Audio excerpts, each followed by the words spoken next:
Polícia Notícias, estamos de volta aqui pela TV Mais, nos canais 3 da NET, 4 da Blue, também pela internet. www.tvmaisuberaba.com.br, telefone 3314-2083. Bom, passar um assunto aqui para o subtenente Barbosa comentar com a gente, que é a greve dos agentes socioeducativos que trabalham no antigo Carezame aqui na cidade de Uberaba, o Centro Socioeducativo de Uberaba. E tem também os servidores administrativos da penitenciária de Uberaba, que também paralisaram as atividades, nos dois casos mantendo aqueles 30% do trabalho obrigatório.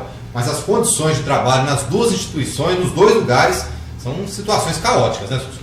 Olha só, quem trabalha nesse local totalmente insalubre, totalmente é uma pressão no dia a dia, estresse diário. Só quem trabalha num lugar desse que sabe o que esse pessoal passa. Tanto os agentes socioeducativos quanto o pessoal da penitenciária. Os agentes socioeducativos lá estão com 96 internos, uma média aí varia um pouco de 96 a 100 internos. E trabalha com um número reduzidíssimo, trabalha em condições difíceis. Só quem trabalha nesse lugar que sabe o estresse que é e a dificuldade que é manter a integridade mental da gente, essa pressão do dia a dia aí.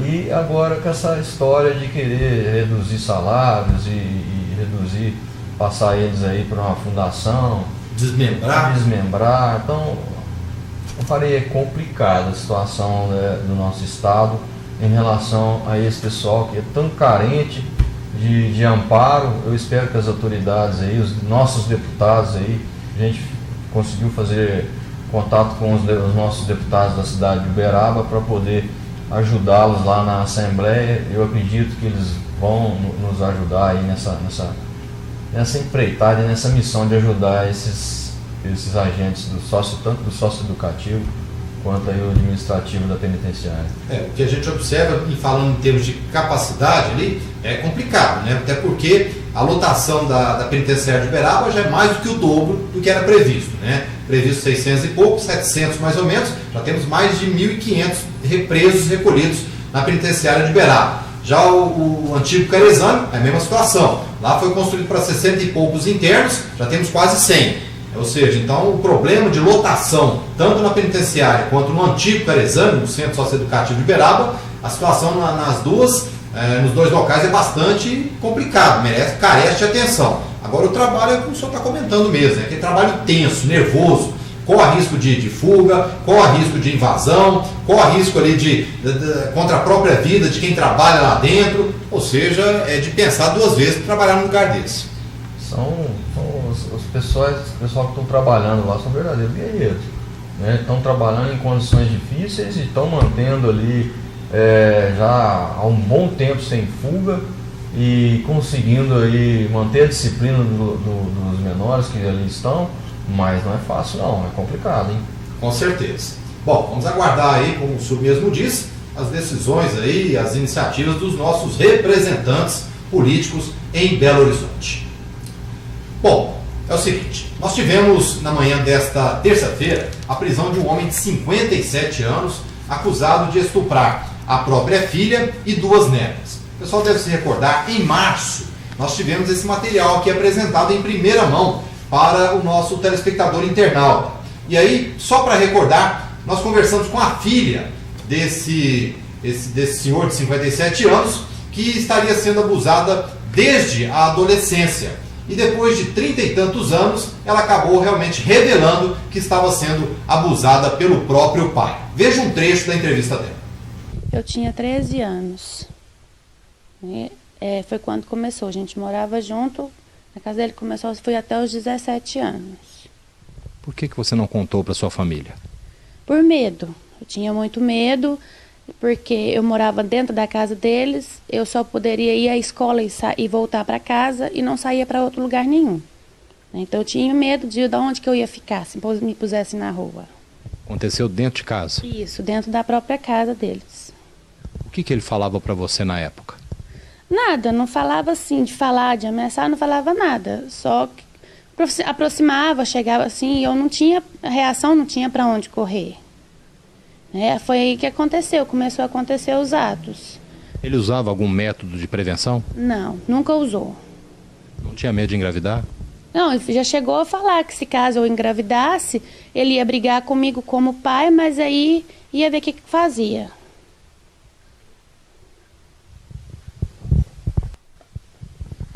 Atenção, edição, gravando com a mãe, com a Kelly ainda, agora falando sobre o relato da filha.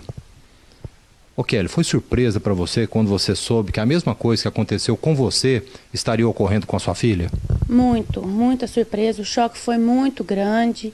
Eu fiquei muito assustada porque a gente acabava dando voto de confiança, que eram as únicas netas que ele tem, né? Foi muito surpreso. Como é que você descobriu? Através de uma foto no celular da minha filha, que eu descobri. Aí eu vi a foto, daí eu acionei a polícia. A partir daí, quais foram as providências?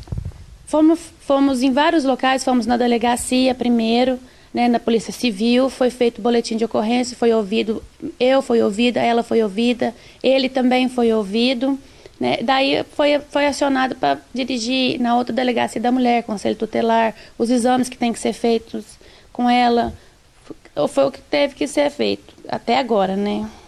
Onde que ocorriam os abusos? Na casa dele, na própria casa dele. Ela ficava com ele? Ficava, porque até julho do ano passado eu morava na fazenda.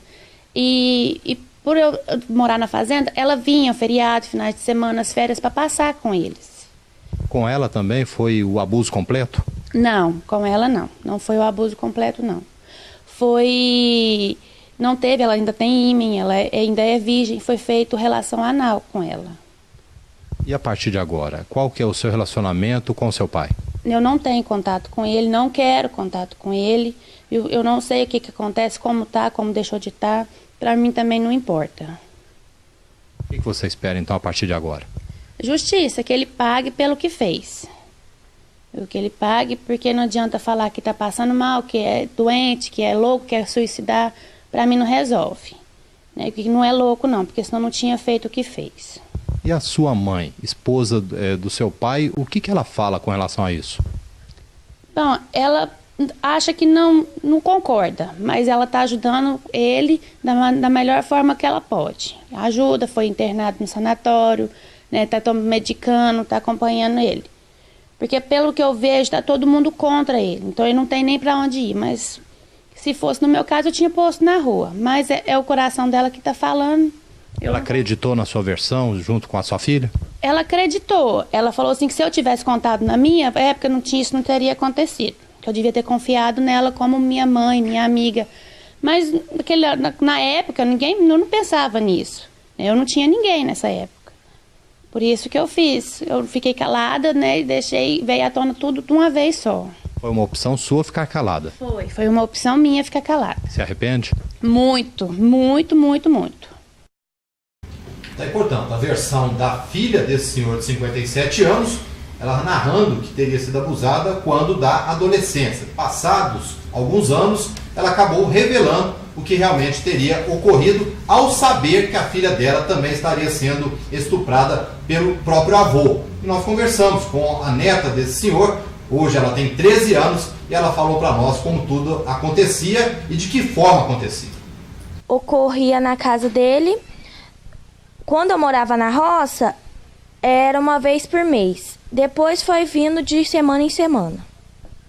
O que ele prometia para você? Na verdade, ele oferecia dinheiro, só que nunca deu nada em troca. Ele só abusava mesmo. Te ameaçava? Sim. Não ameaçava de morte, assim, como podia ameaçar, mas tinha medo, porque uma pessoa que faz isso pode fazer qualquer coisa. Ele usava alguma prevenção? Não, nunca usou. E aí conversamos com a delegada de proteção à família e ela explicou para nós, doutora Carla Bueno, sobre a prisão desse senhor de 57 anos que aconteceu na manhã desta terça-feira aqui na cidade de Uberaba. Então ele foi conduzido, né, na delegacia de plantão há um pouco mais de um mês, com essa suspeita de ter abusado sexualmente da neta dos 6 aos 12 anos de idade dela. Então, durante a investigação, assim, a gente conseguiu comprovar a materialidade delitiva, então ficou realmente comprovado que ele abusou sexualmente dessa menor, e em razão também dele ter prestado declarações na delegacia dizendo que sente um impulso sexual incontrolável por pessoas menores de idade, né? Então, para preservar a ordem pública e evitar uma reiteração dessa conduta criminosa desse autor, então houve a representação pela prisão preventiva dele. O que ele narrou em depoimento para a senhora? Todos os abusos relatados pela menor foram confirmados por ele. Ele confessou, né, ter abusado sexualmente dela durante todos esses anos, inclusive oferecendo, né, celular, dinheiro em troca desses favores sexuais. E também confessou ter abusado da filha dele quando ela era menor de idade, né, fato que veio à tona depois que a neta teve coragem aí de relatar os abusos. A filha dele também relatou ter sido abusada sexualmente por ele. Então, todos esses crimes foram confessados por ele quando prestou depoimento.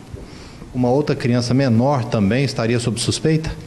Uma irmã da vítima também teria relatado que estaria sendo assediada por ele, mas esses fatos ainda não puderam ser confirmados. Ele permanece preso? Permanece preso. Permanece preso por tempo indeterminado e, se condenado, a pena dele pode chegar a 15 anos de prisão, mais a metade por ser parente ascendente, ou seja, mais de 20 anos de prisão.